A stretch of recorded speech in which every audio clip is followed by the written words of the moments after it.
All right, let's welcome everybody to the episode one Coach Core podcast. We got a very special guest today, my guy, AJ English. Man, what's going on, bro? What's up, bro? How you?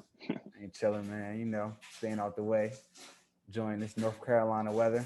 How's everything, man? How your leg feeling? It's cool. I'm getting better. I still got probably 2 more months till like I'm fully healed up. I've been messing around here and there, so Right, I don't think I'm supposed to be doing that, but I've been right, doing all right though. right. Dang, so let's get right into it. Like, what age did you start like really taking basketball serious and like playing? And like, what age did you start locking in? Like, this is what I want to do. Um, I think, bro, what the crazy thing is people don't really know, and I think kind of the people that like was around me, of course, like my little brother and Right. my core of my family knew, but like, bro, I didn't really start getting serious with basketball till like the eighth, ninth grade. Honestly, like Wow. as far as like like I really want to do something like with basketball. As far as like play basketball the rest of my life or something like that. Before that, I was just playing like.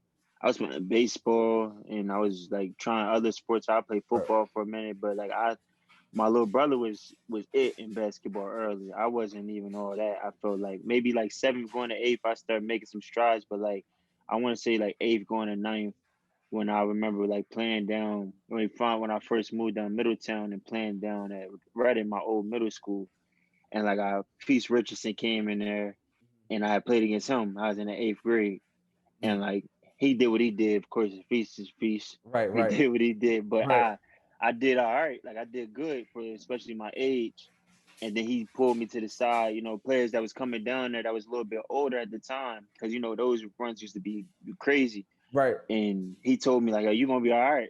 right. And Feast like was probably like for me the first person in person besides like my pop or like some other players I seen. But as far as like Delaware peers wise, like I'm like, oh nah, he different. Like Yeah. he's just Yeah. nice. So like Facts. yeah, so Feast told me like, yeah, you gonna be all right. Like, and I'm like, what you mean? He's like, nah, you gonna be it. Right, I'm like, all right, bet. right. So then that's when I start Paris Horn and Jared Mann. Those are the guys that was like down Mm. Middletown more at the time. So like I start playing against them at the park a little bit.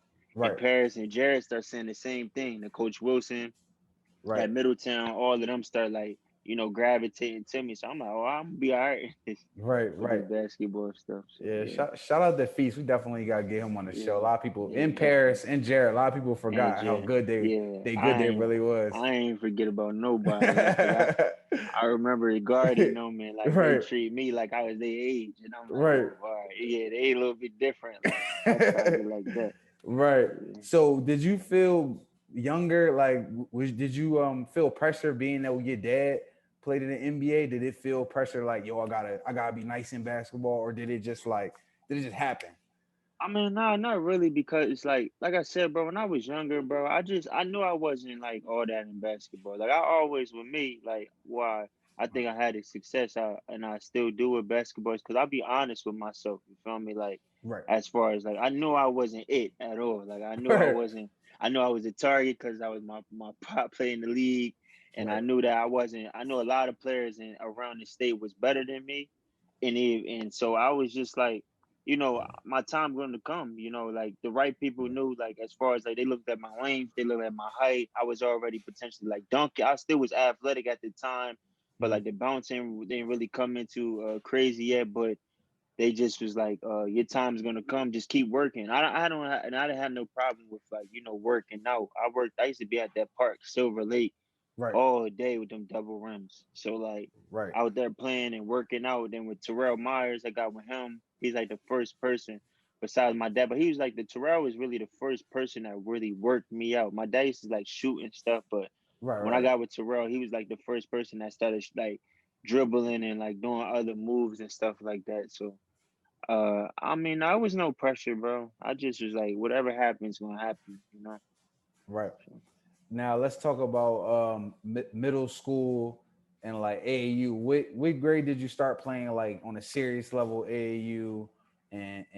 What was your game like going from middle school to high school, so to speak? Right. a serious level, bro. I want to say with same time around there.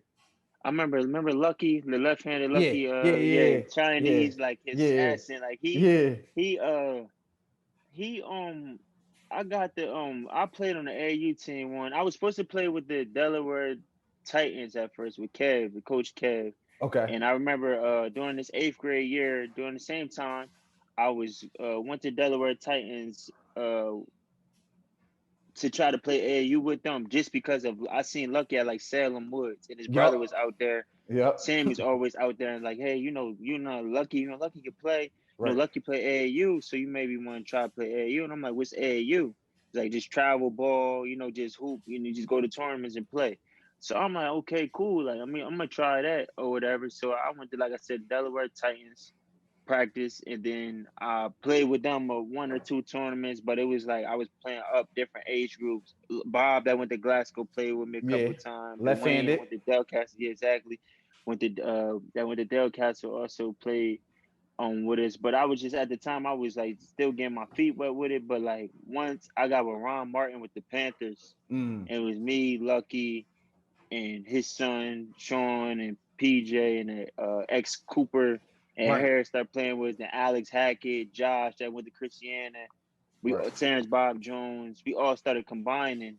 Then I'm Hmm. like, okay, like like now that we started to get a little bit more serious with AAU, and I started like, okay, like boys in other other states can really play Right. and stuff like that, and seeing that, and then I played with them 1 or 2 years, and Takeover came and got me. So once I got on that Nike circuit, that was different. Right. So Speaking of that Nike circuit and that takeover team, that was like a legendary program. Like I think like at least it still is. four or five just people that played with you played in the NBA. You know what I mean? Who was Yeah. all on that team? Them years that you We played had with Takeover. Mike Benajay, NBA.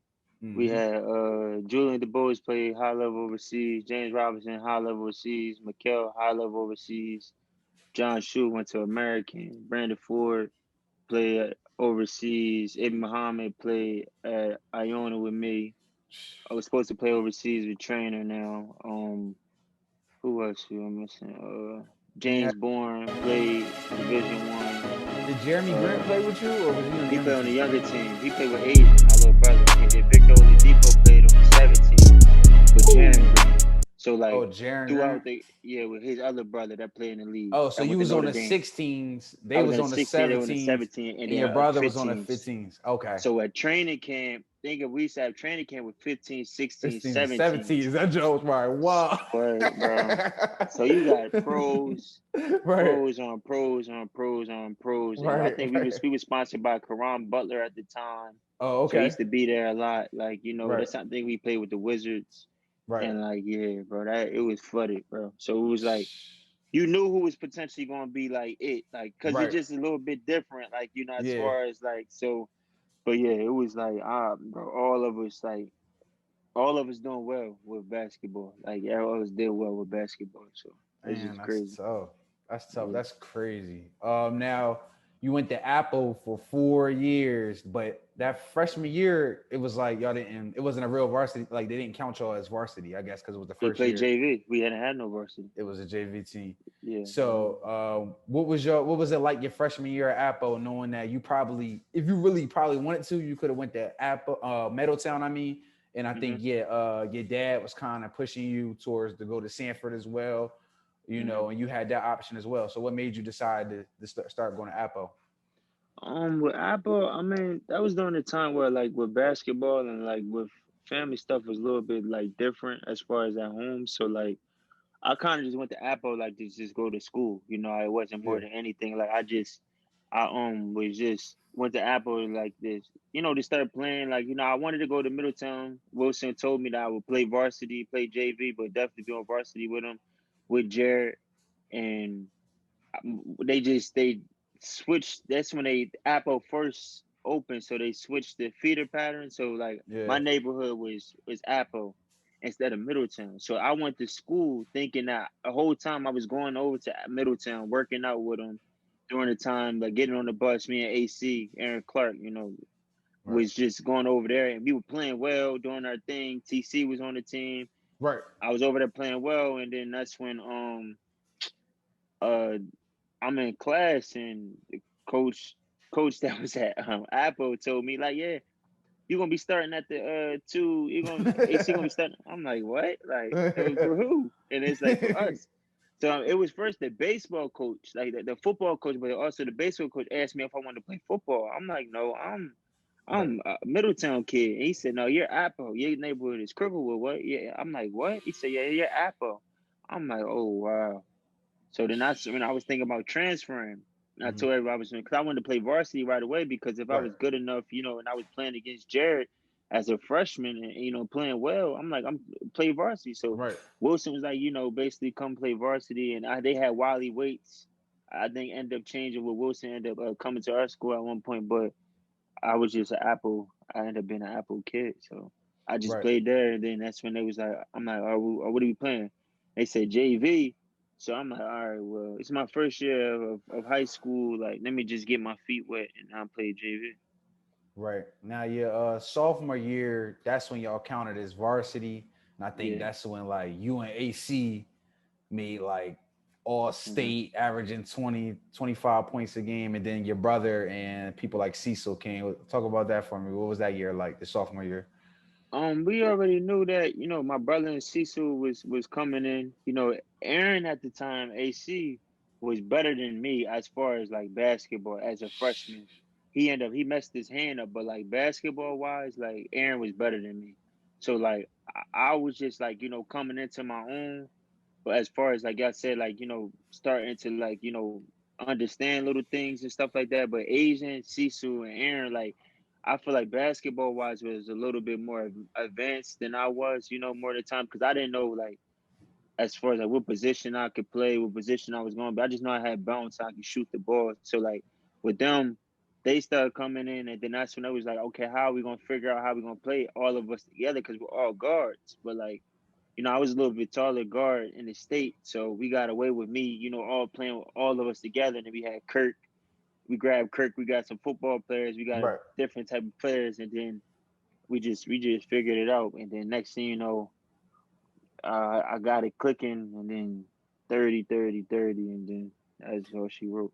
I heard it's a rumor. I think AC told me that y'all played Penn. I don't know if it was your freshman or sophomore year, and it was like the year they won a chip. Mm-hmm. It might have been your freshman year. You gave them like Freshman year, 50. You gave them yeah, 50.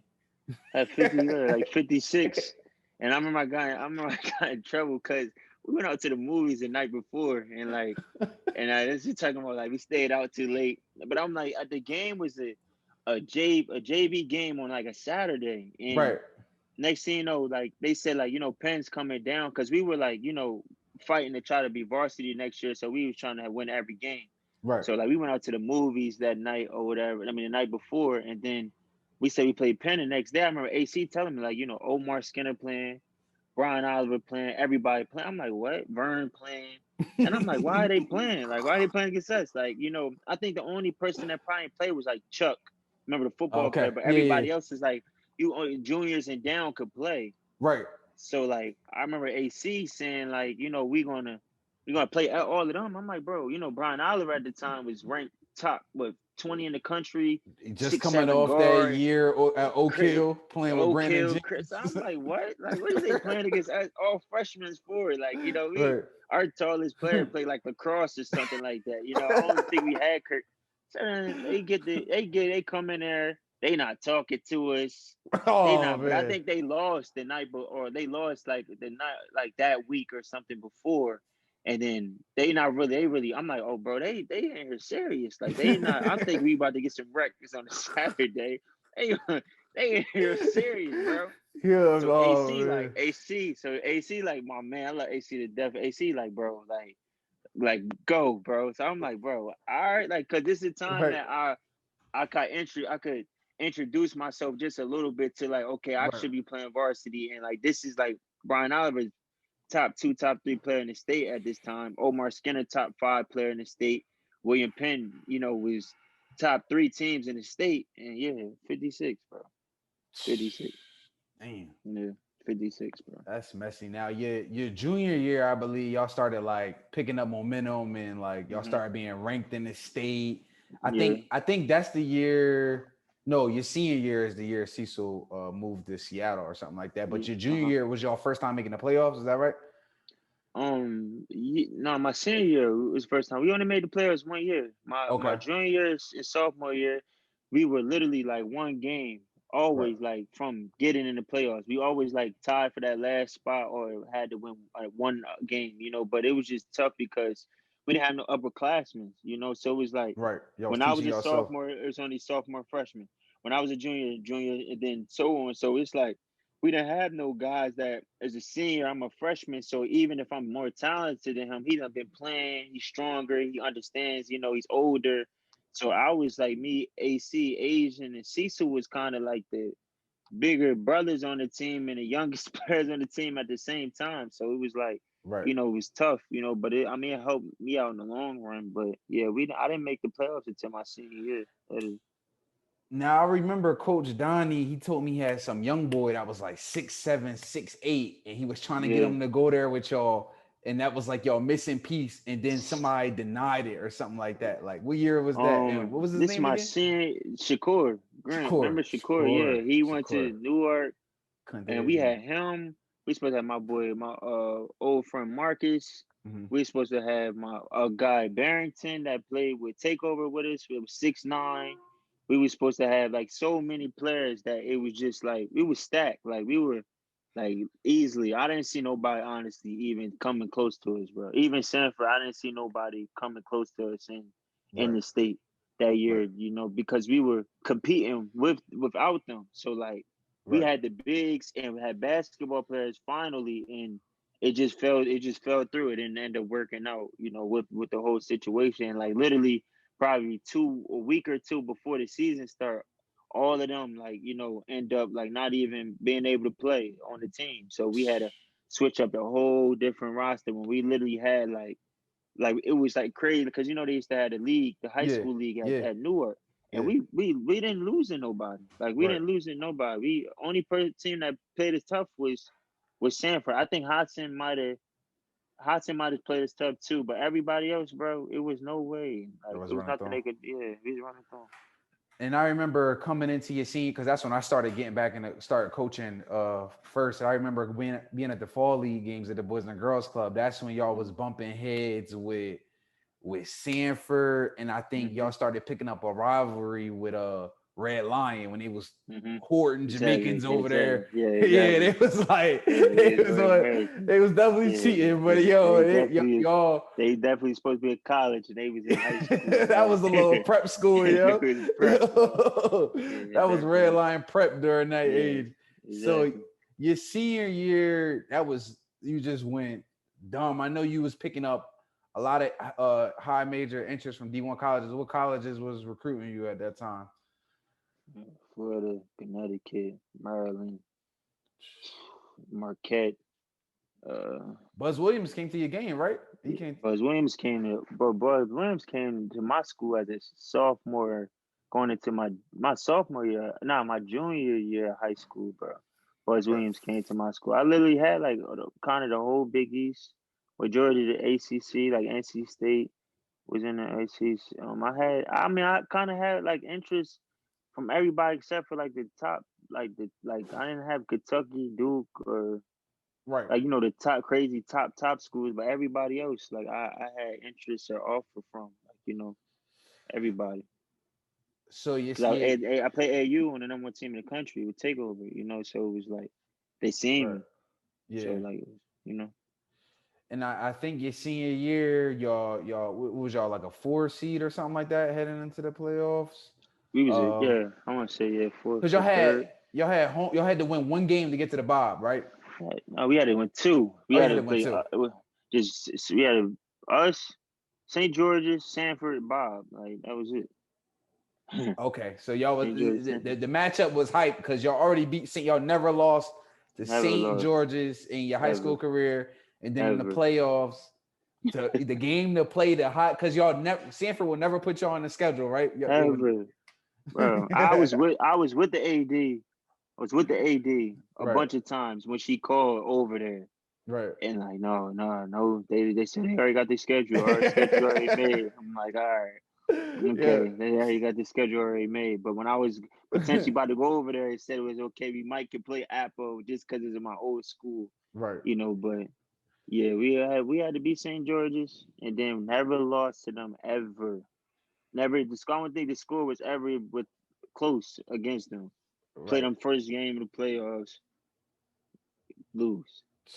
Talk to me about that game. Like I heard y'all was just like y'all wasn't even thinking about like y'all ain't do no Yo, film, y'all ain't yo, do we no ain't do nothing. study. We ain't do Y'all, nothing. y'all We was ain't do like, nothing. yo, what sneaks we wearing when we We play just Sanford? I mean, I was more. I kept saying it. I said, AC, I'm like, bro, okay, let's lock in. No, let's lock in. Right. Just because we Right. finally in the playoffs. It's about to be crazy in here.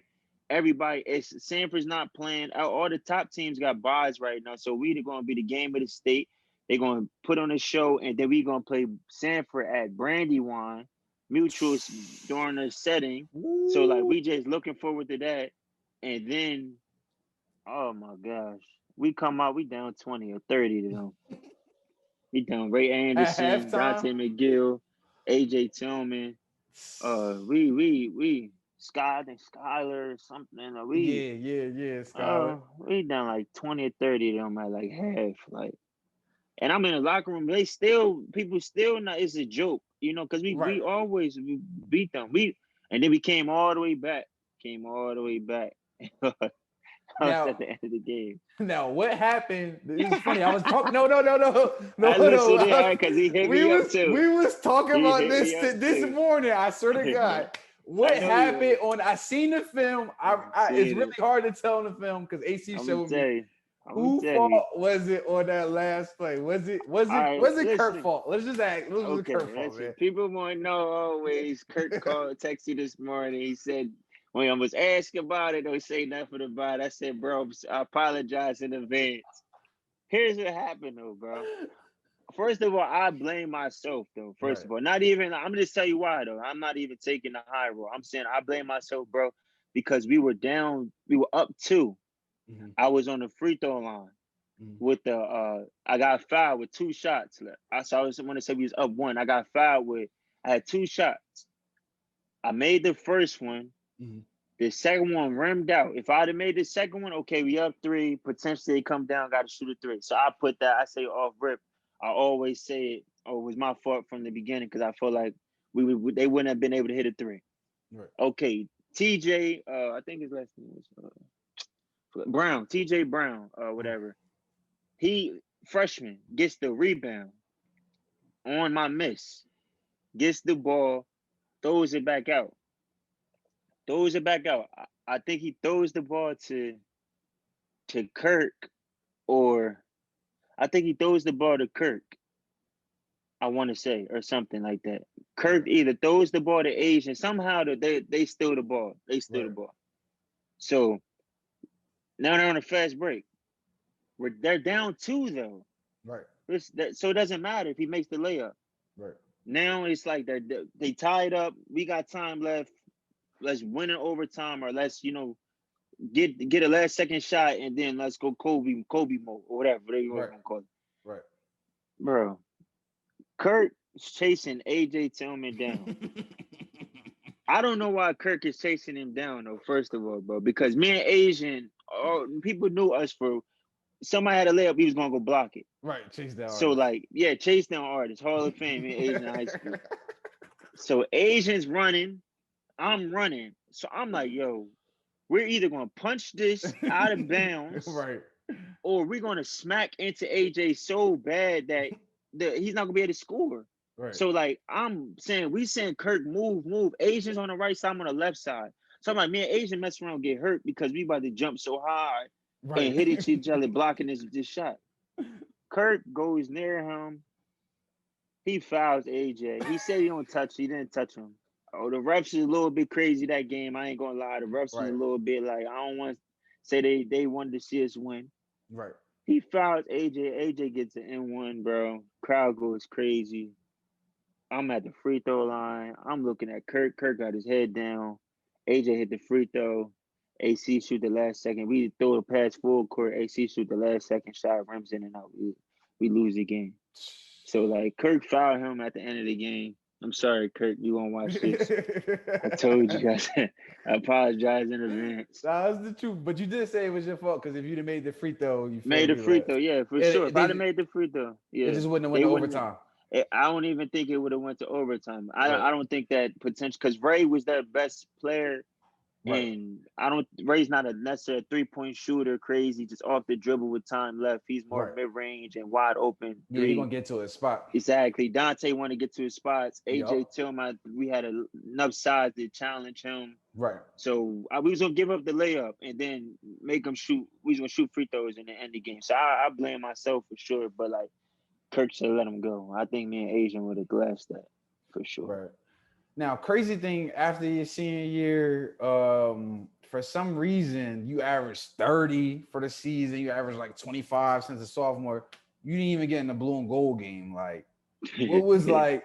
What was the not like? Did not people didn't like you for like you like people I just mean, I think it was just more typical Delaware. Honestly, I think it was more like right, I think Delaware supports people way more than they did back then, especially when I was playing. So it was like a little interesting how people you know act towards me now. Like they was like I was their best friend when we were younger. But like it's right, cool. Everything happens for a reason. But at the same time, yeah, I ain't getting into the blue and gold game. The AD of my school and stuff said, oh, he forgot to put the letter yeah. in or something. I don't know, some weird stuff. I Like it think your just dad told me that like he nominated you too late. I'm like, yeah if you a nominated. But new I'm like, if you a new school, you should be trying to put the players out. oh, You off gonna be the rip. first. You gonna be the And I first would blue and think the gold participant. coaches, off rip would say, hold on, hold on, hold on. Why is AJ not even in the blue and gold game? Right. Like, and not just so. Nah, for sure. Like, yeah, I remember he pulled me aside and was like, "Hey, I just want to say sorry because I forgot to put you in the blue and gold game." And I'm like, I wasn't like really too crazy over things in Delaware, but it would just probably be the last time that people in Delaware will be able to see me play, and it was going to be in a setting I could play against either Trevor or Dion at the Bob, So it was like all the top players in the state. Last time that potentially they go off and they want to see, Right. obviously I was going to be in the opposite team, or Right. the same team, or either Trevor and Dion. So, it was going to put on the show, dunk Right. contest, 3-point shootout, whatever happens, it was going to be fun. So Yeah. for some reason, like I remember we were like he said, oh yeah, he forgot to do it, put the vote in or some nonsense. And I said, okay, Yeah, they was hating for sure. I don't know yeah, why they didn't put y'all in the blue. You and yeah, AC should have definitely made that. But yeah, after Apo, you went to St. Thomas More in Connecticut prep school. Talk to me about yeah. that. How was that experience? Unfortunately, my grades wasn't up to par, and I couldn't pass that crazy SAT. Right. I dreaded that SAT, and I already so I know. had to. So the school started backing up during that time. I remember like Cincinnati was probably like the last school, in like West Virginia. I want to say one of them schools, like definitely more Cincinnati was like they can see what they can do, but like a lot of schools were just like it's just hard because the grades is not up to par and the SAT is not up to par at all. So like he has to potentially go to prep school. So I went to prep school thinking that first I had like I want to say like some other nice prep schools around that wanted me to go there, but Andre Drummond was Hmm. supposed to be at St. Thomas More with me with Jalen Bond, and Okay. they both end up going to college early. Andre Drummond would class up, and Jalen Bond signed to Texas in the Uh summertime. So like I was just stuck in a hole. Basically, and then I just end up going there. I still had a good time. I met like Art Edwards. That's how I met him when I brought him oh, down y'all went to to the the. same prep school? We went to St. Thomas More, but he didn't end up couldn't play. But we was there for a decent amount of months before he had to end up leaving. So like Okay. we had it. So I was cool. I was good there, and I played with a Hall of Fame coach that that Jerry Quinn, and Right. Corey and like Perkins goes there now, and like kids now going went to prep schools now, like Haasberg. So I mean, it's a lot of them people that's going that route now. There's nothing wrong with it. Like it definitely helped me though because it was like a boarding school. Right. Is it like the 13? I always called it the 13th grade because like you're not doing Yeah, college work, yeah, and it's it's the like 13th grade. you pretty much Yeah, repeating. It's definitely a good for like. You think it's a good position? Like if it's a kid on the borderline debating whether to go to prep school or straight to college, what would your advice be Prep, to them? Go prep. prep, no matter what. Like I go to prep. I would go to prep for anything. Like I would pick the right prep school though, because it's some for grades, it's some for work on your body, it's some to just work on your game, it's some Right. to just get more schools. And so and it's some that if you don't have no schools. So it's like decent amount of prep schools that are high level that literally college coaches like first day I walk in there, Virginia, Maryland, Michigan, Texas, all of us are in there, in the gym. So it's like, Right. um, it's definitely I would tell kids instead of like going to JUCO right away, Right. take that 13th grade because you're not losing no years of college. And then Exactly. you still going into college, especially if you go to like a Brewster, which is a big time prep school, Notre Dame prep. Steven Adams was in my league at the time, Wayne Mm, Selling, mm, Northern's Noel, um, uh, Nick Staukis, right. Ricky Lito, Zach Augustine, Noah Vonleh, Oliver Hanlon. These people I'm playing. Right. So like every night. So like it's just um I would say go to prep school. Even Marcus Floyd was out there. He was at Phelps in Philly, and Oh, okay. you could tell like why his game was so advanced because he was playing prep too. Facts. We gotta get Marcus Floyd on the show too. But after prep school, you decided to go Iona. Was there any other schools that you was considering? The crazy thing is I had like Quinnipiac came over, Okay. talked to me a little bit. Townsend was talking to me, but I qualified literally like the last 2 weeks of before I had to go. Like I was about to thought I was had to go to JUCO because Mm, I just couldn't pass that SAT. Like I could not sit there and do the SAT, bro. Like I had all the schools had like I said Maryland and like Michigan, and right. they were showing a little bit of interest or just talking. I think Michigan honestly even needed one more point guard. They had to sign the guy Spike that ended up killing in the championship game Yeah. or the final. The that ended up with Trey Burke and stuff like that. Like he was playing at Northfield Mount Hermon. I played against him, and Michigan, like people needed more guards, and they know with that 13th grade type of you get it like a little bit older guard, but still as a freshman to come in, or like an older player, but still a freshman to come Right. in. So I still have them years to build with them, and like Right. I literally qualified, like I like literally it was probably like a week or two from having to go to JUCO. Like I was starting the process of potentially getting like looks from JUCOs just because I couldn't pass the SAT. Right. And if you ain't no one and done, it's no rush to go to college because a lot Nah, of people go to college and whether it's JUCO or 4 year school and sit that first year, you know what I mean? exactly. Because most schools got that regular pecking order Right. where you got to earn your stripes. So Right.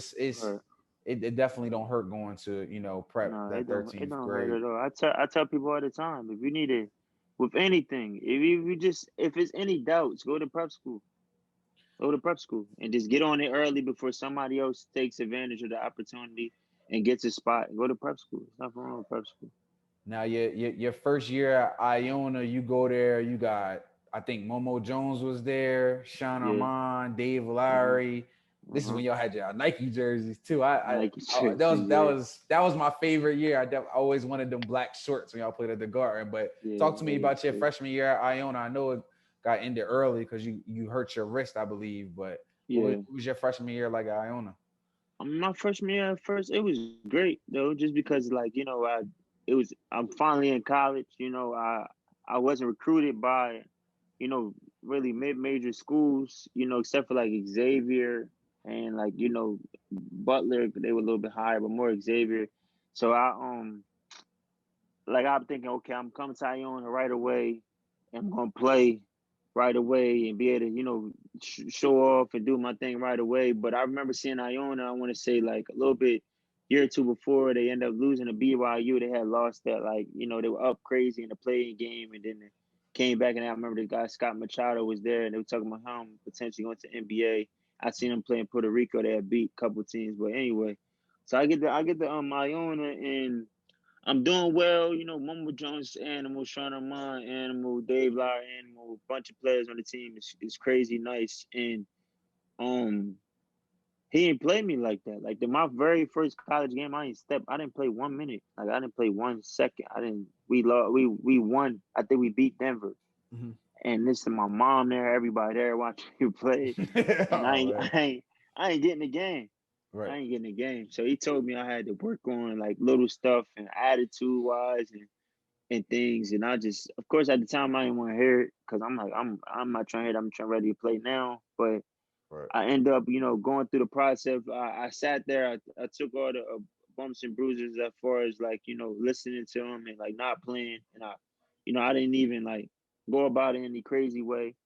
We get to like the Virgin Islands. I want to say we playing team out there. I get a concussion. I end up getting it, and at the end of the game, hitting my head or something. Somebody like elbowed me on accident. It was crazy because it was like a kid I played with takeover. Mhm. End up elbowed me on accident. Ended up getting a concussion. Got into it with the coaches because they said I potentially faked it because they had rewinded it the wrong time, like that they didn't see it. They were Right. at the wrong time, so it was like say they was if it was at the 1 minute mark, they were more at the 3 minute mark more than anything. So they were like, I'm like, it was happening at a different mark. So I got into the coaches like, hey, I think I'm just transferred because I was playing too many games. Right. Coach Clues was like, hey, all right, we not playing really well during the season. Like our record wasn't too crazy. So he was like, I'm gonna start playing you. And then my first like time really playing was like the Garden, at the Garden, which Mm. was crazy because it was against Rutgers. It was a big game and we were playing bad. And I remember like during that time I was getting in the game here and there, but nothing too crazy. And um I remember playing against at the Garden. I remember sitting there at halftime we were down. And I'm still in layup line, band myself. I'm throwing out the backboard Right. at the layup line, just doing Right. shooting from deep. Right. The head coach Grosser like you start in the second half. At the end of the So I'm day, like, you all at the right. garden, so you got to put Yeah, on. so I said, I'm about to turn up. Like I'm about to go get off real quick. So I'm laughing. I'm cracking up laughing. Like, here come the show, here come the show. They're telling everybody. So that we're down like 20 something. We come all the way back. End up losing probably like by like 6 or 7. But I think I know had like 11. But it was like important, like 11 points within the in the stretch of coming back. And then from there, he told me, okay, you're going to start the next game.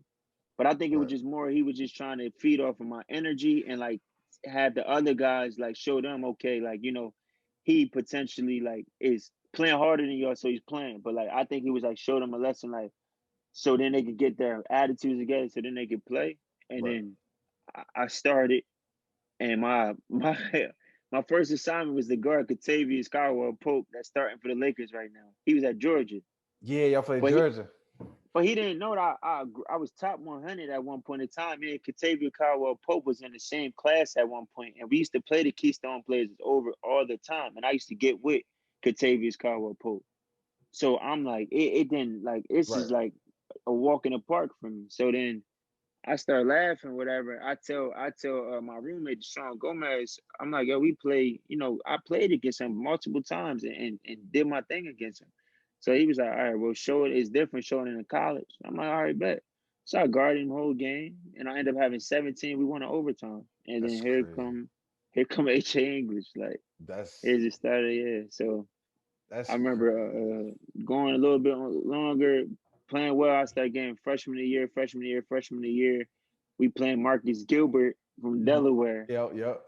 on TV at home. I'm playing well. I go to, I think we stole the ball from him or something like that. I'm running up the court. He pulls my wrist and like just on accident, kind of like Right. stop me from going up the court. And I just feel like two cracks, like more cracks in my wrist. Dang. And then I'm like, oh nah. So then that's when they made me play another game against Ant Miles and them and Ryder. Right. Right. And then uh I didn't play well and I was my wrist, all my shots were short. It wasn't the same. And then I go to the doctor and they told me I was done for the season. My wrist was been messed up since they said like high school. And I was playing Mm-mm. with a messed up wrist. It was like slightly fractured, then the fracture just got bigger and bigger. Was that your So right hand or your left hand? my right wrist. So I used to shoot. If people really paid attention to my jump shot when I was younger, I used to have like I used to shoot over my forehead, like put the ball like kind of up here. Right. and I could shoot, so people never paid it no mind. Right. But it was because the pain of my wrist. I had heard it at the showcase at Goldie Beacom when I said his name was Daquan Young, I think his name was or something. He used to go to Brandywine, the big man. Yeah, I know what you're I'm talking on about. the break. He tries to come block my shot. He apologizes to me all the time when he sees, but Right. he comes to block my shot. I was like a junior in high school, going to my senior year, or I want to say he tries to chase me down and block my shot, and I try to dunk on him real quick, and then he falls like on me, and then I fell on my wrist. And then I remember I go in the hallway and my people's on phone NC State. And I'm like, I think I messed my wrist up. I think I'm messing my wrist up. And they're like, be quiet, be quiet. And I'm like, I think I broke my wrist. And then that's when they was like, nah. So I kept playing with it like the whole time. And I started having pain after that. But shoot, I played AAU still, was Right. winning tournaments and getting scholarships and averaging 30 in Delaware, but my wrist was messed up the whole time. Wow. That's crazy. Now you're going into the summer, going into your sophomore year. That's kind of when we started working out a little bit, and it also another tragic event happened. We lost our good friend Cecil Bond. Describe to me like what that meant. Like how, what was your mind going through that, and how did you feel, and like what motivated you, after his passing, to go to that next level, what you did. I mean, it's a little bit different. We're not about to sit here and get emotional, but Nah. it's a little bit different because that's my little brother. Right. Basically, is more than my friend, and like I Right. grew up, during there. Like he was like one of the reasons why like I felt like I could, be good in basketball and things like that with him, Yeah. AC and Asian, like Yeah. the stuff that he was more off the court was more like that was my man. Like I was at Right. his house, like he had the parties and Right. but even I got into it with his dad, he still showed me love, like Big Right. Cecil and his mom, they all like, his sister, they all treated me like we all treat each other like we were family, us, the Clarks, and like, and them all like we used to have Christmas together. We was like all, everywhere together. So like we just, he was more like he's my motivation to the day. Like, as far as like, playing basketball, as far as like, with me being hurt right now. Like I remember things he always just say and stuff like that. And it was just hard for me because like at the time, it was like he was so close to me. He was so close to all of us. So it Right. was like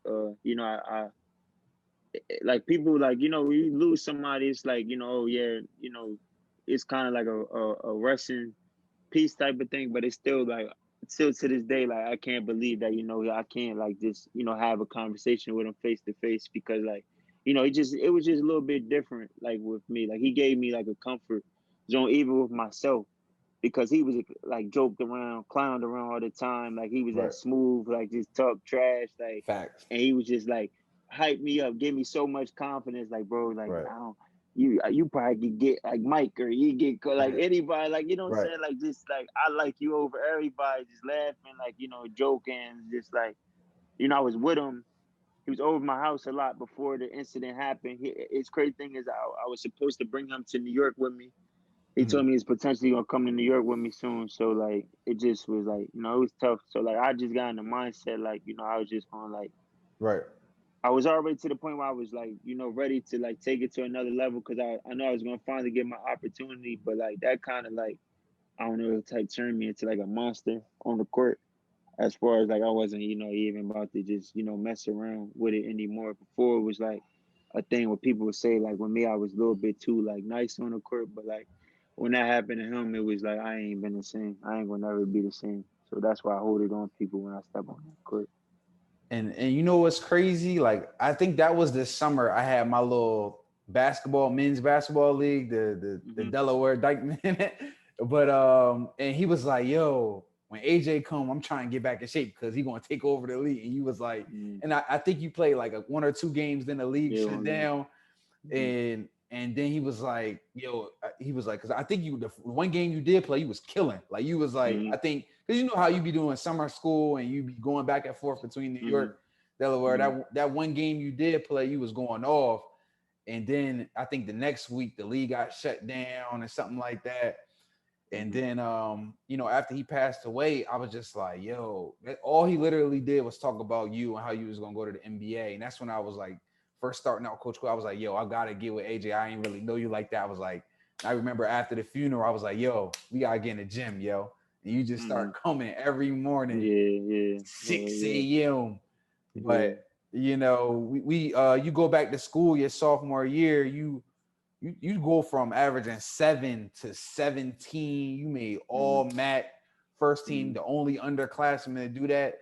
I think y'all was a jump shot away. I think Sean or Mom missed the jump shot to send y'all to the tournament. Like, talk to me about running your sophomore year and how everything happened. I mean, I just was more. I was First I was going to transfer, bro. I was going to come to a closer school to home because I just was like mentally I was messed up, more than anything, and like it was just how so much support they gave me, up in Iona, as far as like staying close to me during the whole situation and thing like that. And I always like, thank God like for like you and my brother and everybody that was like around me during the time of basketball, and like me and you, like I was telling the kids now, we was waking up 5:30 in the morning. I'm meeting you 6, 7 o'clock. Right. We working out to like lifting weights, then doing all those drills to like 9, 10. Right. Then if it's a group afterwards, I'm playing with them, going to Right. sleep.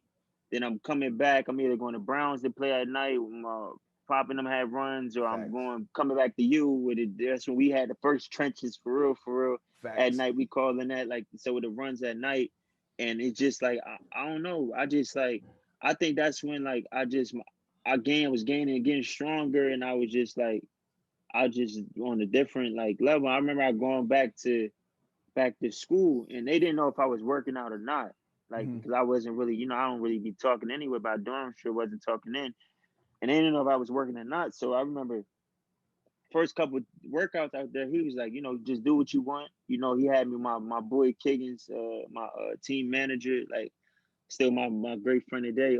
He was just like rebound for me and everything at night. It was just like during the workouts, I remember like finally when he started letting me work out with the team, and I was just on some different like I was just like on a different level. I felt like as far as like basketball wise, just like for myself, not even necessarily the team, and I just like started like like just changing. So like I get to my sophomore year, he put me at the point guard, and then I remember took it to like a different level. My first coming out game was against Kansas.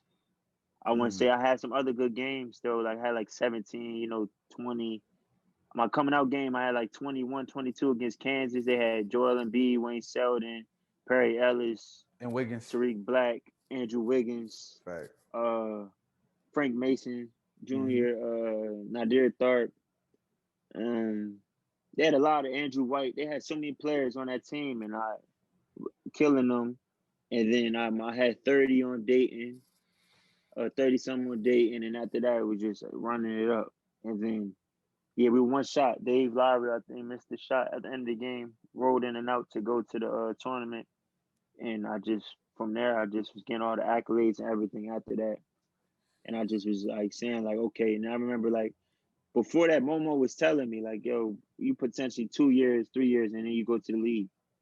But, like, with the wrist, I feel like it took a step back. And TC was telling me a lot. Like, I give AJ 2, 3 years. Cecil. I mean, everybody kind of was saying that in general, but like that year I kind of like took it to like all right, like I'm not even gonna play with y'all, like not even a little bit on the court. So Right. that's what it was. Now, that definitely was your coming out party. I remember watching that game on TV, and I was telling everybody when you played against Kansas, like you was cooking them. But that was a crazy year. Now, your junior year, that's when you like took off scoring. Like it was just like you knew nobody in the country could guard you. Like you just had a different vibe about you, and then you end up leading the country in scoring. You didn't even really know, but I remember telling you after the game. I believe it was playing Monmouth. You was like the number one scorer in the nation. Talk to me about that with your junior year.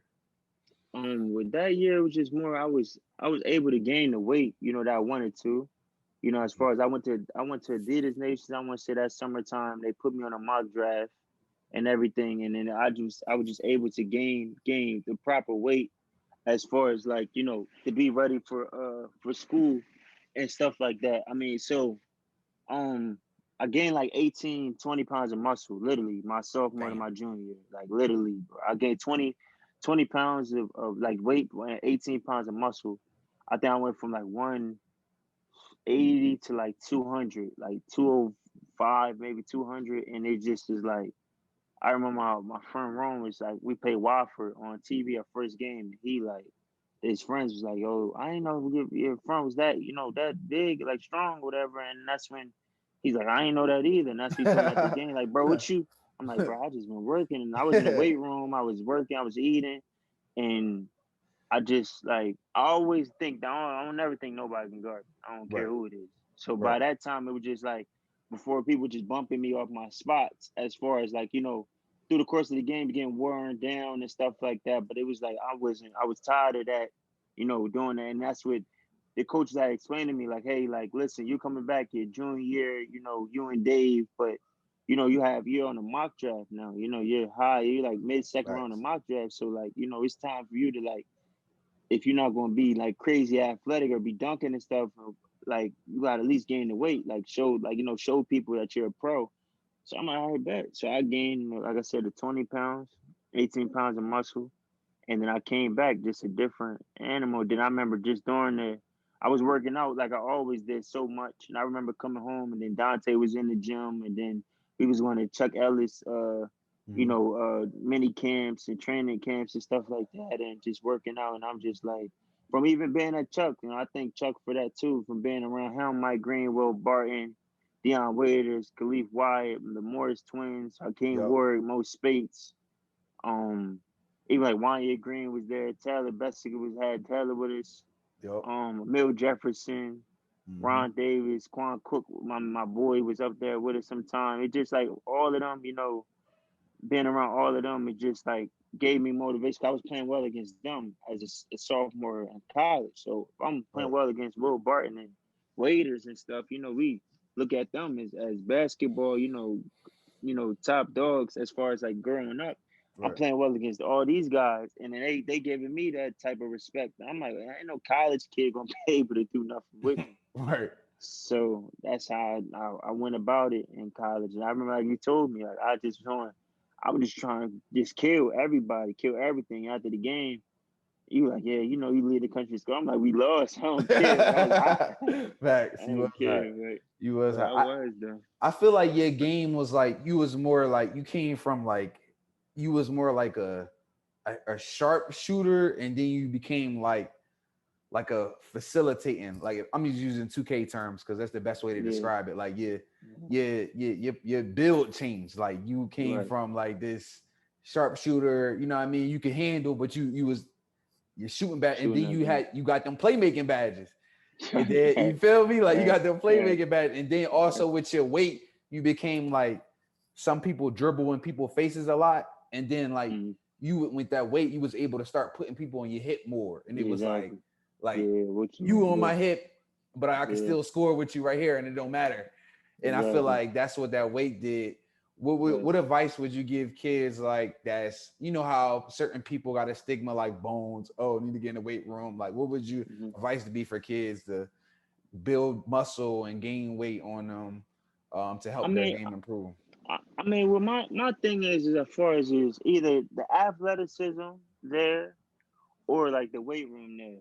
And I understand like it's hard to gain weight. Like I will say that. Like Right. I had Kelly Shaver, like a great strength coach, and like he was like he was really like on me every like bro, like working out with him was crazy, like every day, like like Yeah. with the weight room situation, and I was hurting a lot, but it was like a thing, like you gotta really like go in that chamber, that mode, even with the weight room too, as Right. far as like consistently being in there and just working out, and that's what I did. Like I dedicated myself, and like for like instance, like with players, like imagine, like I said, I tell Bones that all the time, like he he's ridiculously like ridiculous now on the court, but imagine if he gain that weight, or when his athleticism comes all the way in, or mix both.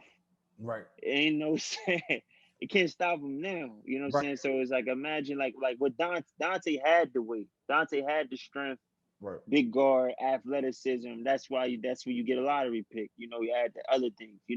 Right. So it's like I'll say with kids now, just like, either it has to be athleticism or weight room, and like I feel like athleticism you can be cool with it, but it's like God given too. But weight room, you can work for that. Right.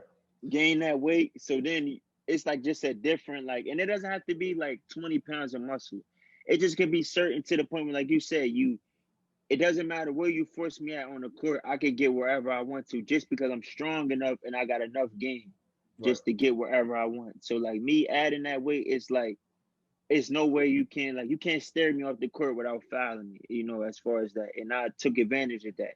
And then at the end of the game, I still can at least put my weight on you to, control this game. I don't have to use my speed, my athleticism. I don't have to shoot deep shots. I can get wherever I want on the floor and then put my shoulders on you and just finish or do what I have to do. And that's what it did. And I think the people that take advantage of that are like usually after a while. But you see like guards now in the league, they're like, Yeah. gain that weight. Like you see like even like Ja Morant, like, skinny Right. build, but he's trying to build muscle and everything right now. So Right. like I think that for sure I think kids should look into that. Right now, yeah, you're going into your senior year. You had almost every accolade that you could think of. Your first team All Mac. I think Dave got Player of the Year, but you really wasn't worried about that. Shout out to No. Dave. We gotta get him on the podcast too. But Yeah, you he had was doing everything under in your belt except for that NCAA tournament berth, and like I could just tell you didn't even care about nothing else except getting that right. NCAA day tournament. What was your mindset going into your senior year?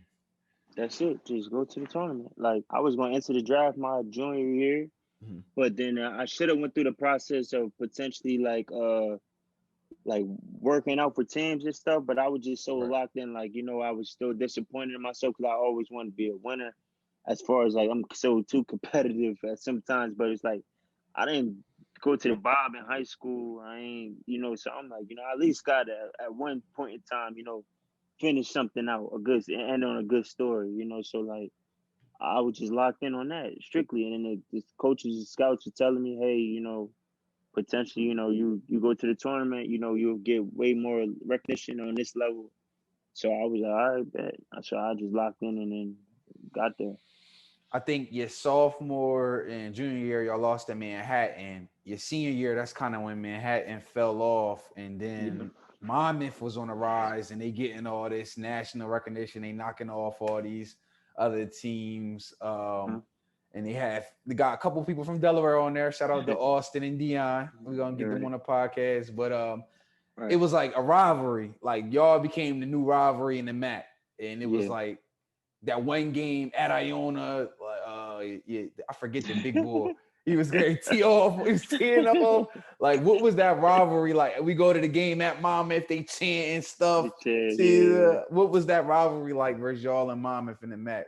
I mean, with me, bro, honestly, I never paid it on mine because Steve Masiella, I seen him last summer and the Manhattan coach, and I told him like, I'm still to this day gotta beat you or something like Right, checkers, like something you right, gotta see me right, somewhere right, because right. I was with them, like I was more Manhattan, like to this day, like Facts. Manhattan was like like so when Monmouth came like to the scene, I just was so happy for because it was Austin and Dion. I'm such a fan of everybody from Delaware, bro. I always been Right, because, like I said, watching everybody, grow up. Dion was Team Kobe, player like it was it as far as like basketball, like eighth, ninth grade, even during high school, and then Austin, watching him at St. Andrews with Ben. Everything like so. I'm just so much right, happy for them because they were playing and doing their thing too.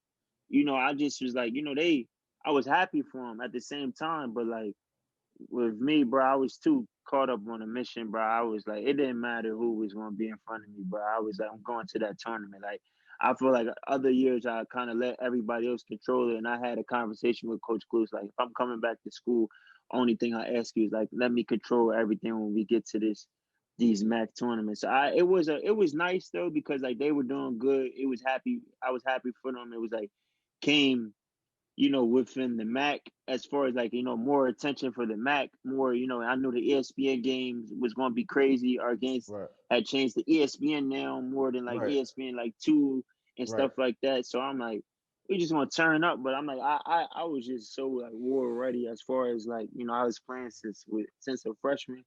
It wasn't nothing that they was gonna be able to do. I told that, and then the fact that Austin and I think his people's didn't forget that his brother was the one that put me out at St. George's Mm. when I was a senior in high school. I ain't So think I'm about it like, like yeah. So that. I'm like the Oz, like I Somebody we got to were catch Oz. that feed. I see Oz every day. Like me and him still to this day work out every morning. We be Right. working out and going places. But I told him like, bro, like it's.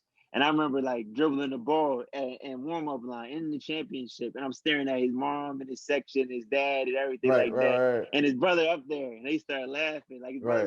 dad started laughing, Right. and I'm like, yeah, like you see, Right. Yeah. like I can't keep ducking, keep ducking me or whatever. But like, I can't have nobody have one up on me. So like, that's just I was happy for him, bro. Honestly. So y'all win the MAC championship. You finally get that NCAA berth. What was that like going headed into the tournament?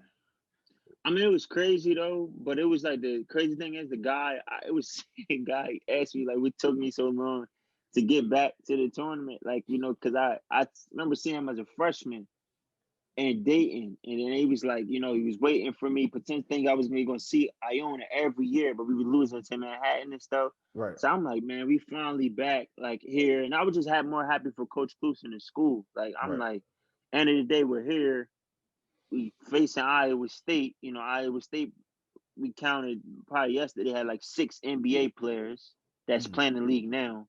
So we like, shoot, at the end of the day, like it's still me and I'm gonna go to war with anybody. My boys are gonna be ready, but like whatever happens, happens. So it So was fun y'all though. It was fun the whole time. well, y'all play Iowa State. Y'all, I feel like you had a great, definitely had a great, you had like 25, right? Yeah, like Yeah. 25, 27. Hmm. Y'all lose first round of the NCAA tournament. What was your mindset after that? You know, After losing, yeah, I mean, with me though, I just was happy. Like as far it was like happy and sad. Like right, it's just because I'm like, college is over. I had end up scoring, 2,000 points within during their basically 3 years, if you could right, say, because I didn't play my freshman year and I broke my hand my senior year. So I right, overcame that too. I had surgery. I was out for a month. I was like leading the country and scoring top two at that time and scoring me and Buddy Hill. right, And I broke my hand. So it was like, tough for me during that time. And it just was I mean, it was good, like they get over that hump, and I'm like, I ended the right way as far as like, right, I showed out and I think I had 26, 7 and whatever, 5, 6 in the tournament. We had a chance to get them and beat them, and then I was just like, it was like I'm just sad because I wasn't gonna be able to like put on Iona jersey and play with them no more. But I'm at the end right. of the day, I'm like, bro, like this chapter could have ended like last year. I could have entered the draft and been out, So like I'm like, it's just like it's time. I was just ready to be a pro. I always like knew I potentially would be playing basketball for the rest of my life. So I'm like, I'm ready to get up and get this stuff going. No, I feel you. So you sign an agent and then you start going through that pre-draft process. What was that? I think you worked out for like 16, 17 teams. What was that? Yeah, What was that like? What was that process like? Was it it stressful? Was was. it fun? I mean, yeah, it was probably the hardest month or month and a half of my basketball career, just because the so much that you had to do and you didn't know as far as like what was going to happen. It's like you could be working for nothing, you could be working for something, or so many players that don't even get good jobs afterwards, don't even get drafted, don't even get overseas job, don't even. So like during the time, like I had to go to Portsmouth route. I had to do a lot of things within like, the course of like working out. It was a different type of workout. I had to watch what I eat now. I had to Right, like, just like I was working out so much, with my man John Hartman, Skip, another right, trainer that like helped me out a lot, and just getting ready for everything Then I went to my man Khalif at Arizona State, getting ready for the combine situation. But during that whole time, it just was different because like, sometimes I was like three different cities in 3 days, three different Right. workouts in 3 days, layovers, not getting in sometimes 3 in the morning, have to wake up at 8 in the morning, 7 in the morning to get breakfast, and then have to work out and like act like it's your first workout and a fresh workout. So like Right. that was the things that was just tough. Which team had the hardest workout, if you remember? I mean, honestly, bro, like I said, bro, we was up 5:30 in the morning from the C-switch situation. Just before that, which is me always working out, bro. So like, Right. I just went to the mindset, bro. Like, I'm from where I'm from. Like, I'm saying, like, Right. I'm just going. So like, it kind of no workout was kind of too hard. Was hard for me, bro. Honestly, it just was like I remember the Jazz. I worked out for the Jazz. It was new. It was my first workout, so I didn't know Mhm. what to expect. So I didn't have like a really good workout with them.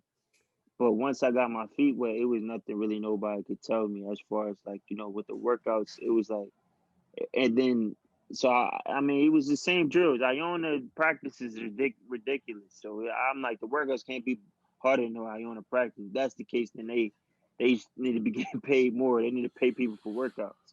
Right. So like, that's what I was on. Was it like a stigma come from you coming out of the draft, being that you came out of a mid major? Instead of, I knew you had an opportunity to transfer to Kansas after, but you didn't want to sit. And was it kind of like a knock on you because you was coming out of, a mid major, and do you kind of wish that you would have went to a high major instead or transferred? Everything happened for a reason, bro. And I just was to be thankful just because I knew I came from not being that good in basketball to potentially even like, being considered and as far as like drafted or NBA. But like, I mean, if I had to do it all over again, bro, I just would have taken care of the books and they would have took care of themselves, So if I took Right. care of the books, then I went to a high major, I went to school. So it was more like I put myself in this position. Like it wasn't a thing like I was doubted or everything. Like that's what I don't think people understand. Like I was top 100 in the country, Right. So like it wasn't a thing as far as like I wasn't a high major player. I couldn't be a first round or lottery pick.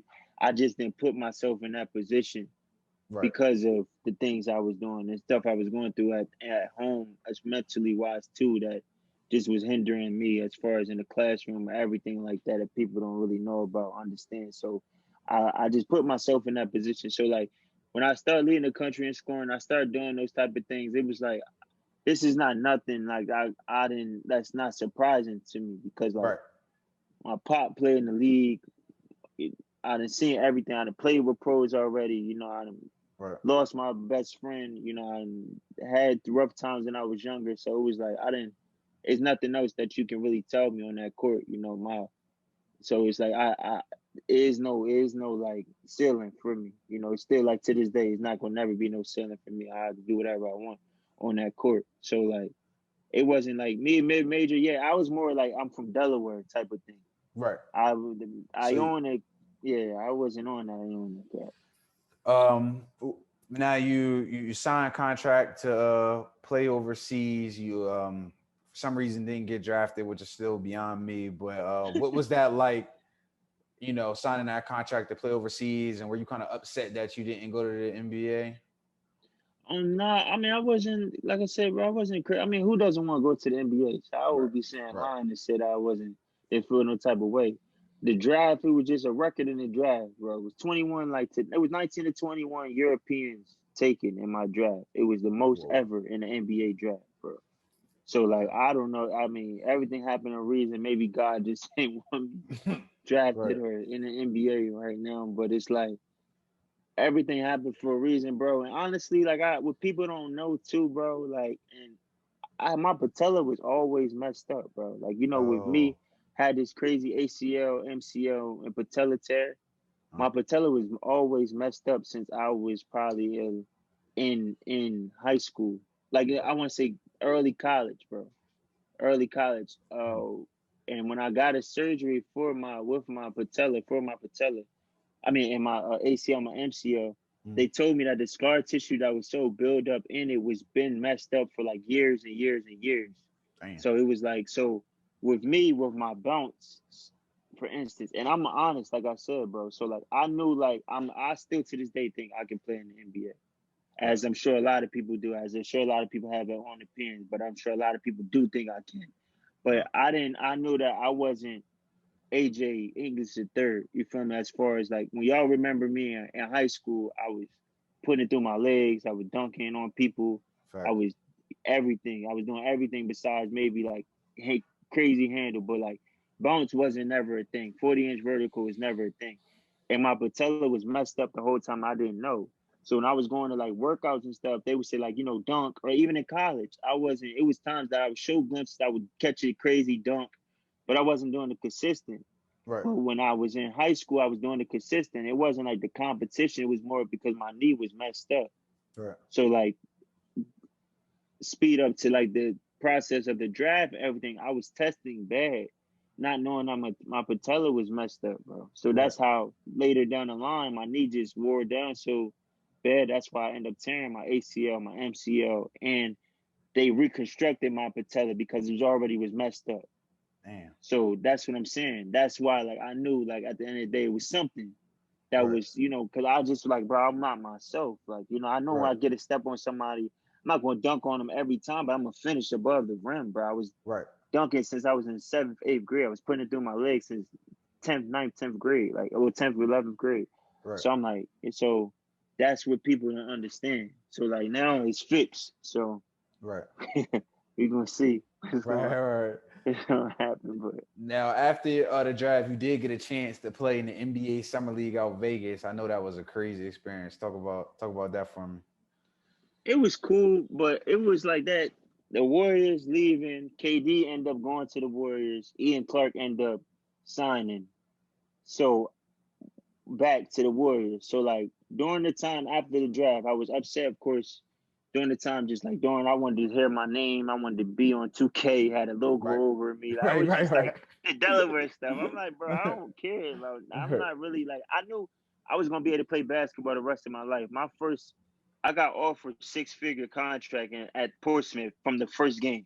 So I Hmm. knew I was gonna be set as far as like, at worst, I lived overseas when I was younger, so I don't have a problem. I just want to hoop Hmm. and play ball. A lot of people chase the G League, Right. NBA, when they could be getting money, investing their stuff in their kids and other things, their credit and building stuff up for their own self Right. overseas too. So, but anyway, me playing with the Warriors, it was great because like during the workout, I got to meet Jerry West. During my workout with the Warriors, I knew Steve Curry. This when he got this back surgery, so I seen Okay. him once or twice.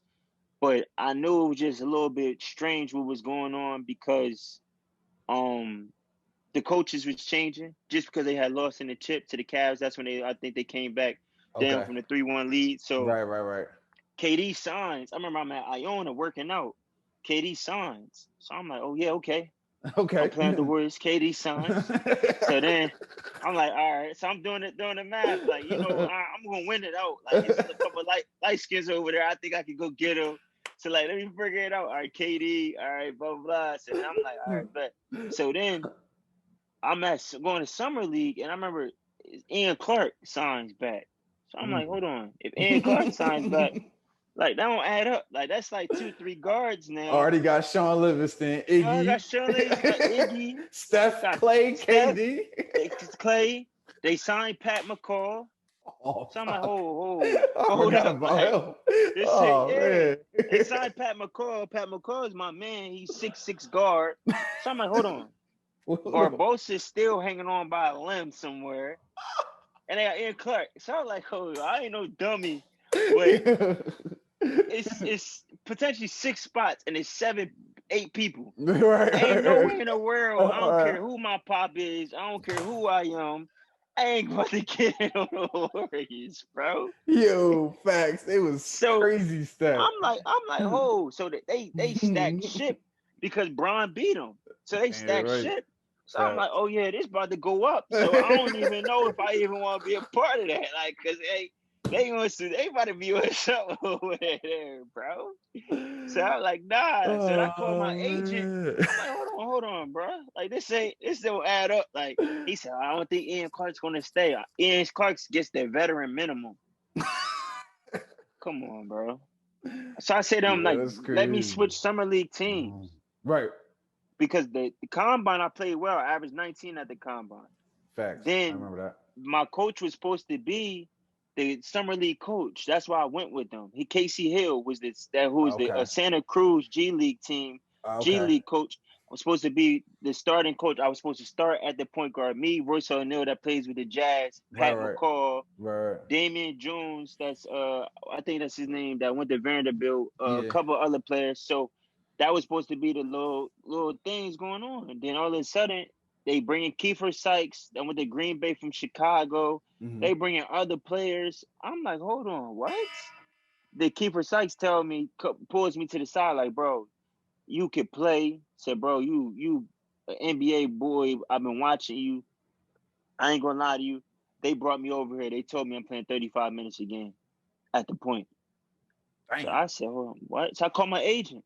Right. Like, ho. He telling me, blah, blah. And then next thing you know, I get messed up. I get caught in the shuffle. So That's crazy. it happens though. I ain't tripping. That's crazy.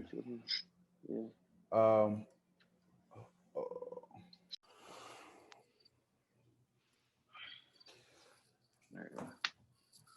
So you finish the NBA Summer League and you go to play overseas. What was that first year like overseas, and where did you play at? I started out in Italy, then I ended up going to Germany. Uh-huh. Finished out in Germany. It was cool because I was, like I said before, I lived overseas when I was younger, Right. and I went to school over there and everything, so I was kind of already used to the culture. Mhm. I lived in Italy for a little bit, and then it was the first time being in Germany, but I mean it was cool because I just it was only thing that was different about it was just like the fact that the situation again, Right. not I love my old agent to death, but I just thought that me and him collectively mattered. Just then look through like situations as all the way through. I feel like he just was like placing me places just cause off of relationships more than off of like what Right. was more beneficial to me. Right. Like so. The first place I went, it was a stacked team. We had a bunch of players that played. Had Durant Scott played with Miami. Chris Joseph played with Mhm. the Brooklyn Nets. Ahmad Embiid that played EuroLeague with Milan. Rob Carter that played with me in the combine with the Maryland Danny. Right. That went to Big Danny, went to Apple. I mean, went to Hampton. Remember Big Danny was blocking. Didn't you come out there one time in DC? He was blocking, punching shots Yeah. and stuff. Yeah. Yeah, Yeah. yeah, exactly. Yeah, Big Danny would tell us out there. But yeah, Big Danny on the team, and then Nick Moore that went to SMU. So we had a good amount of players, but it just I wasn't starting or anything like that. And I came in right away not starting. I'm just like, how am I not starting when I should be? I came off the resume I came off of, and I came off who I am, or whatever. I should be in a situation where I'm starting. And I think he was just, more just going for the money situation. And Right. then I went to Germany when I ended up playing with Bonga. Isaac Bonga, who's on the start for the Wizards now. Right. He was on he's more in the younger team, the Pro B team, but he played up with me sometimes. And I played a couple players. And I played well. I ended up averaging I want to say 18, 19. I was like top 2 in scoring in that BBL, which was great coming out my first year. If you want to get yourself to NBA or whatever overseas, Right. I felt like I was doing that process, doing well as far as that.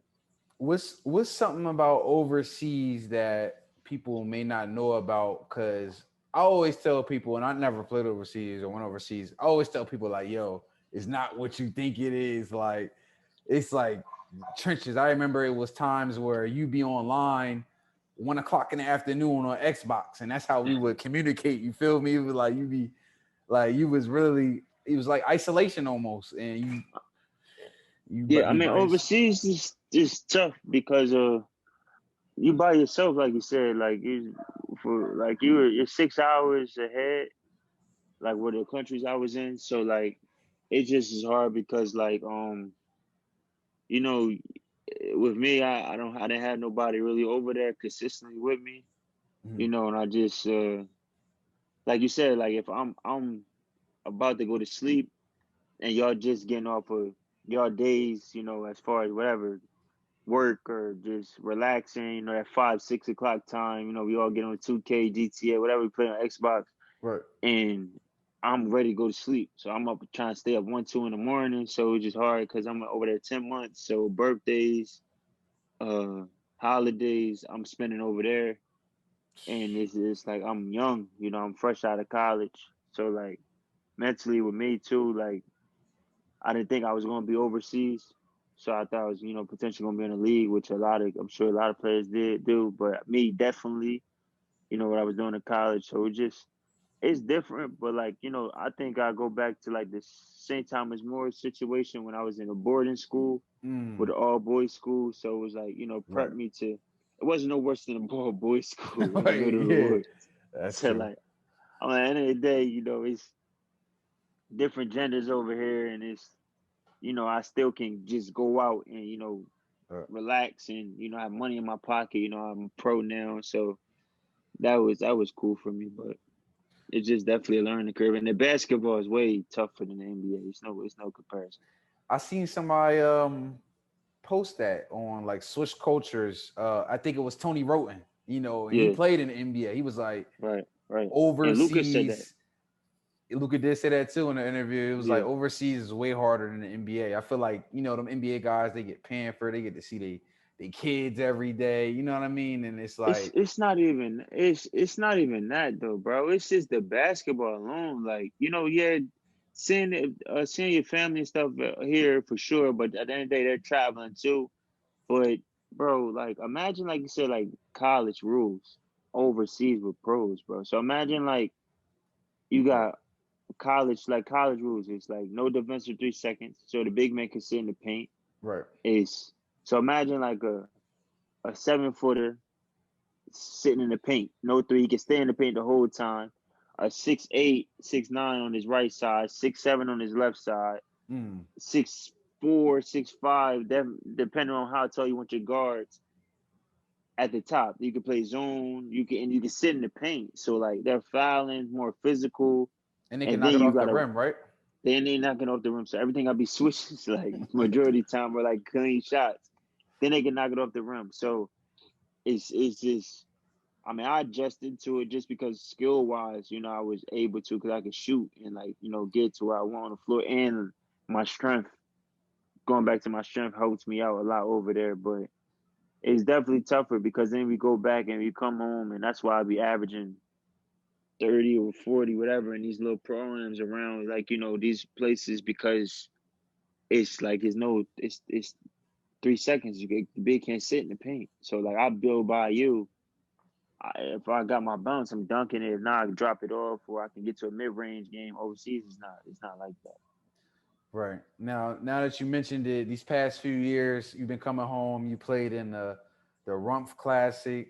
You played in the TBT, Dykeman, Pro City. What's those leagues like, and what's those type of environments, especially like somewhere like Dykeman, where you know what I mean, you Um, getting all them. the Run Classic. I mean, I played up there, but I was on Brandon Austin team, so majority of the time we was just watching that show. Right. But it was cool. But them other places more was like more my team, so I was like, or like I was able to get my stuff off a little bit more. So Dykeman is like is a movie. Like Dykeman is like Right. in the middle of a hood, like literally like is a one way. It might be two ways in, but it's like it's a park environment. It's outside. Right. It's like crowd over top on top of you. Like it's Right. people talking trash, people saying crazy stuff. Man, it's literally like the whole game could turn to a 1-on-1 game. Like if you come down, you score on me, and You got to you score just give another. me. But if you give me any type of like, yeah, I'm here, or like type of thing, the crowd and the guy with the mic going like, oh, right. hold up Right. now. Then they get the Right. years going, and then it's like Yeah. turn into like, Right. Right. I got to come back at you. Right. So say I come back at you and I don't score, you get the ball right back, and you come back. And it's like that. They like, no, move, give him the ball. Hold on. So what's the rules though? Like, are you allowed to like? Is your man allowed to help, or is it literally turned on a one Nah, on one? it's literally that's Dykeman. That's what Dykeman's for, to be 1-on-1. So like you'll get somebody that gets it going potentially, and say it's a game that people are trying to win. Right. It's no 1-on-1. So it's more anything. They just try to get the ball out your hands. Right. But for the most part, like the seasonal games and like like the games that just you trying to hoop, it's more like, oh, I see so and so playing tonight. I like me over him. My coach like knows me. Other coach knows me. They betting on the game. Go at him. So like during the game, it's like move. They like the players move out there. So then then that's when they get the trying to cross you, all types of stuff. And that's why they say you either drown or you stay afloat. Cause they're literally like drown, man. the whole game, bro. Like they see a weak link. If you out there and you think like I'm just trying to get out on the court, they like, oh, I know you're not. Is that Quill? It's like that. Watch out. They sending 8 people all the way over here, and then so you just looking, and you wondering like, where everybody? And it's just y'all. You think everybody thinking nobody? Everybody got off the court, like, and it's just y'all too, like. You look at you, and that's how I was the first time, because my name in New York. So all I hear is move. I'm like, what? So I said, the crowd didn't get to begging on it. They like, yeah. I'm like, ho, I ain't going. I ain't the weak link. I ain't the weak link. So I moved up. I fouled him everything. He blocked his shot. Like, hey, call foul. Ran back there, like, yeah, layup. You gonna catch me on ball is life. Exactly. I came down, hit a 3 or 2. I'm like, leave me alone. Cause like I will get a nickname real quick out here. Like, cut it out. So what's it like playing in like Pro City? Because I know like you told me Lance Stevenson, Tobias Harris, guys like that playing it, but it's more like organized rather than 1-on-1. Yeah, but the crazy thing with me, Lance, Isaiah Whitehead, Mike Poole, Shamari Pons, Isaiah Washington, Kedar Edwards, Gary Forbes, Dave Lowry from one game. We all play on the same Dykeman team, but Pro City wise is just a different type of, because it's more basketball. It's like NBA basketball. It's like the rules, refs, like real like refs. It's just it's ain't basketball. On the pick court. and roll. No, ain't nobody on the court. People sitting in the crowd, stands. I mean, it's just like it's a little bit more like of a professional, definitely a more professional atmosphere. But it's like you said, a bunch of different names. Kyrie came out there once. Smush Park when he still was playing. Ron Artest. Corey Fisher, Omar Cook, Momo Jones, Sean Armand, Lance Stevenson, John Wall was at one of the games. Trae Young supposed to pull up Donovan Mitchell, Shabazz Napier, Noah Vonleh. So there's more names and names, bro. It's just like a bunch of people. Just it's a different type of a better setting. It's more like you said, it gives, and it's good for me to play because it's like. Going overseas and in college, I haven't really I never played in the NBA, so I never got that vibe as far as like I could take you 1-on-1 in a good basketball setting, and just overseas they do doubles and they pack the paint and stuff. But those leagues you really can't because it's too much space. It's like the NBA, so it's like I can't really just send the double crazy because you leaving a shooter or somebody literally wide open. So like. I have more fun, and I love playing in those leagues because I have way more fun because it's like I really can show off my whole arsenal in my game. So I have fun in those. And then I know you played. You didn't play this past summer, but a couple summers the past you played for the Iona Gales Nation team and the TBT. What was that like? It was fun because I was playing with guys that I played with before in college, and like. It was just great. And some guys I didn't get to play with in college, they were either older or younger than me. So it was just, it's great because you competing for all that money. Paris Horn keeps running away with it in that team. Well, fourth time. Like, it just is great. But I have fun because it's like, also, like, it's a lot of overseas players in that too that, people like, oh, who is that? Or even with me, like, a lot of the Iona crowd comes in and watches play. And we even played one year. I was coaching. I didn't play because I thought I was playing summer league against Trevor Cooney. We played with Syracuse. That was fun for me. And then just like last year. I mean, the year before, summer before last, we was playing. Plays Trevor and played. We played Syracuse, and they had Jordan Crawford. Mm, cheating. What's the boy? What's the white boy the tat that used to get it going? Devendorf. Devendorf. Oh man, he was So they nasty. had like He was they had a nasty. lot of players that you get to That see was the like last time you played, right? When you lost to them. Y'all lost yeah, to. lost to them. Exactly. We only 6 players, like really, but like I was Facts. at them and I think I had 30. But it's just like get to play against them. Like, you grow up, 2, 3 years, 4 or 5 years behind them, and they Right. still playing their places, so they're still in shape, and you get to play against them. So it's like me and Dean Vidor got into it at one point, Right. because I'm like, I ain't like tripping like I was good at in college too. So it's just like Right. it's great though, and then playing with it's my old, like I said, team manager, which is one of my good friends now. He coaches us, puts it all together. So I mean, it's just good. We practice at Iona. So I mean, all that stuff is great though, for sure. All right, last segment of our show. Just want to ask you our Coach Quill top 10 questions. What's your career high, either college, high school, or AAU, or any type of organized level? What's your career high? Bro, I don't know, like as far as like any. What are you talking about? Organized structure or like a Organized structure. I just like college, either at Iona, high school, or like AAU on high that school would be EYBL circle.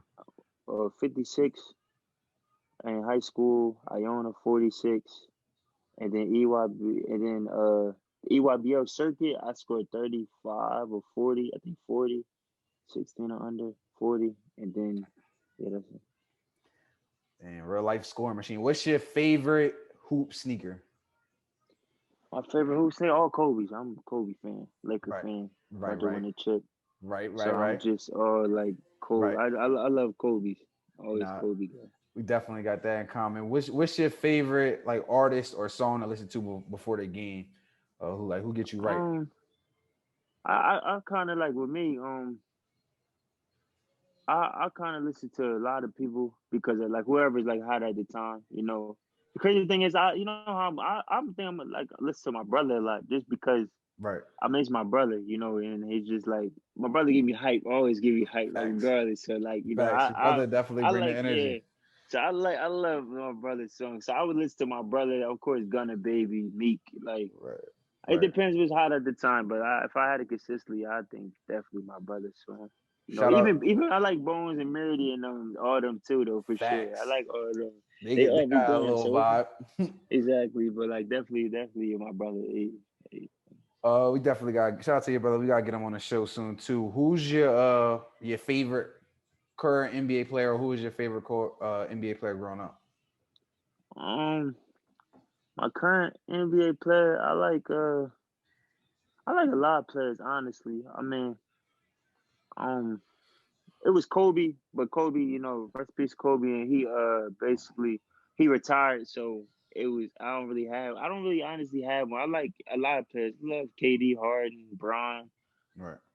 Kyrie. I mean, I'm a fan of a lot of people in the league. I don't have one particular, but growing up it was Kobe. I was a crazy Kobe fan, All ridiculous. right. All right. Now, who's the most underrated or like unappreciated or somebody that's overlooked that you play with? With Yeah, my brother, probably, honestly. the My brother. brother, yeah, for sure. Cause my brother is like the Facts. reason for me as far as like basketball was. Like that was the first person that competitive wise that was just like I got to play against like every single day. We only a year and a half, Right. 2 years apart. So like I was playing against him every day. He was dunking eighth grade. He was dribble the ball. He was like players before players type of thing for me because there wasn't no social media crazy back then. So we wasn't Facts. seeing like so I was seeing that. I was seeing like the phenom eighth, ninth grade dunking already, playing varsity, big hands, palming the ball, Right. drop step dunking, don't sleep, wake up, we'll give you 30. Facts. So I was good. So I would say as far as like appreciation underrated wise, like, I would say like easily by far my brother for sure. Like it's not even a lot of players like even nowadays or pro level or under like my brother was stuck with it like he wasn't it wasn't close. High school and around here, nobody. It wasn't close. Fact. I definitely agree with you with that. Who's one of the best defenders that you played against or with? Like on ball, straps, perimeter lock. I played against them. Me, Yeah, either played against or played with. Like somebody that got them I mean, clamps. ain't nobody never strapped me before personally. Like I ain't even know cocky. I ain't nobody never really just like Right. strapped me. Like maybe defensive, but I mean, um I've been around a lot of players that I mean. I don't know though. That's a good question. I mean, I've been on some teams, some good teams. I was on a player team that was in Germany. Got defensive player of the year. This guy's like 30 something. Tez Robinson, like he like 30, bro. Like 6'2", 6'1" with the Auburn. He guarded 1 through the 4, bro. In the BBL, he like 36 What? now. He's six He one guard, he one like through the six four. two, bro. 6'2", got like a 40. He be drop step dunking, kept catching tip dunks. He fake, bro. Like he like a 2-way slashing play. Like you feel me? Like he like, but he like literally like 6'2", bro. Like he guarding every. I would say like NBA players, like Bong at the time was a defense. He's more NBA now, but like I'm talking about overseas, more tactical, bro. Yeah. This Tez Robinson, bro. Like I said, went to Auburn, bro. He was older. He got the straight backs, old head. Like Right. he strapped every single game, bro. He was Right. guarding the best player, bro. Like Right. he was switching on the bigs, guarding them. And I guess it's overseas be NBA players coming over there. He Right. guarding players, bro. So I say him, bro. Honestly, I played with Vic. Vic was at least a strap son, but he like Right. I mean, yeah, I'd say like as being a pro is a little bit different because like more tactical. I would say Taz, bro. Now on the other end, what's the most somebody ever like scored on you, or was it like a game, or somebody that always had like their best game versus you, or somebody that like yo, I wasn't even paying attention. This dude had 30 on me, or something like that. Was somebody that ever lit you up? I mean, nah. I mean, yeah. I mean, I played not necessarily on me, but like, I mean, I remember growing up, we played Austin Rivers a lot. Austin Rivers gave us Ooh, 30 a couple of times. Bradley Bill gave us 30. this is Jeff, AAU. yeah, Jeff T gave us 30. Um, who else? Kill Carr. I want to say we played him. He gave us problems. BJ Young was supposed to get drafted, gave problems. Mm, I mean, I played on the circuit, bro. So top right, 100, like it was a kid named Kevin Smith from Baltimore that was like crazy, ridiculous. Like that was good. He gave us problems. So, I mean, it's hard to kind of say right, cause like even I've been to gyms like Kyrie Irving. I mean, but New York, Lance Stevenson playing against Lance, like right. Zaya Whitehead, my man, I can't even pick him on that. Like I didn't play against a lot of players. It hasn't nobody particular like as far as like every single time like in high school I play him and he's going to like get crazy. Nah, it hasn't been never that. Or Right. like even in college, like okay too. But it's like I've been in tournaments. Like even we played Tony Roten. Tony Roten got off on us, so it's like Trey Burke. Yeah, bro. The list go on, bro. But it hasn't been nobody like consistently that I was playing against Right. that just killed. So What would you say the best team you ever played on? Like team most. wise was takeover just Okay. because of the structure. It was AAU. It was a little bit freedom wise. Like my most favorite team was high school team with Cecil AC and my brother because we were growing up together and playing ball and All right. type Iona too. But it's more like growing up because it was playing get to play with my brother. But like the best team was definitely like takeover. Because we number one team in the country for like 2 years in a row. We won the first EYBL. We beat Bradley Bill and them in the chip with Ben McNamara, Roosevelt Jones. They had a lot of players. And my man Darian Atkins, I didn't even mention him. He went to UVA. He played big time overseas now. Mm, So we just, yeah, it was, I say takeover for sure. definitely a legendary program. What age did you get your first dunk? Age, bro, I got my first dunk, I want to say 8th grade. Dang. So Like Yeah, 13, yeah, 14. 13, 13. And I remember I I I think AC might have threw it up to me at Reading. He was messing Mm, around in a. I think AC. If I'm not mistaken, you got to ask AC about that one. But I think AC threw me. And definitely my first dunk was in Reading's gym. Like, but yeah, like we was definitely eighth grade. We was touching around, getting crazy, and I remember I right. just I got up there. And I read him. Shout out to Reddit Middle School. What advice would you give to like your younger self or kids growing up now, the younger generation now, like 13 and Um, under?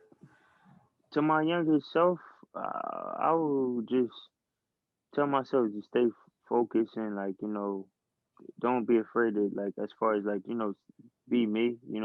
Like stay do what's best for me. I think a lot of times growing up, I kind of like paid attention to you know making sure I try to do what's best for everybody instead of more myself. And I'm always was like giveful type of person to give to a lot of people, but like I just I think sometimes I held myself back just because I was trying to make sure like everybody was happy Right. and like basketball wise, just do that. And then younger players nowadays, they gotta work harder, and entertain the weight room more now, more than anything. Like really work on your legs, really work on like your weight wise, like getting strong. You seeing like players nowadays, like the ones that like physically like are ready, like they're ones that having the most like like it's easier for them right away, I would say. So like with me personally, I just would out me with me too. If I had to tell my younger self, like I would definitely pay attention to the right way to lift weights or try to get with somebody to teach me how to lift weights the right way. It's good there. Off topic. I know you personally a big gamer, yo. What's your favorite games and what system you play? Play Xbox, Right. 2K, my part. Get crazy out there I in my I, part. I heard you getting nice on the Fortnite too, though. Fortnite been catching some dubs for sure, definitely on the Fortnite. I've been catching some big wins on Fortnite, Oh, so okay, it's been okay. it's been good. It's been good for me. But 2K, shout out my man Art Edwards. Yeah, he going overseas right now, but he's Right. usually me, him, and his cousin Moj, Walking Bucket, and his brother Rock J Rock. And I mean, I just got my man Gunner. We got a lot of people in the 2K. Well, we get crazy in the pro am and stuff on 2K. Like I Facts. think I got a lot of hate mail because I think they think I'm like some fat nerd from like Wisconsin or something like that. Just Oh man, yeah, somebody but like reported you.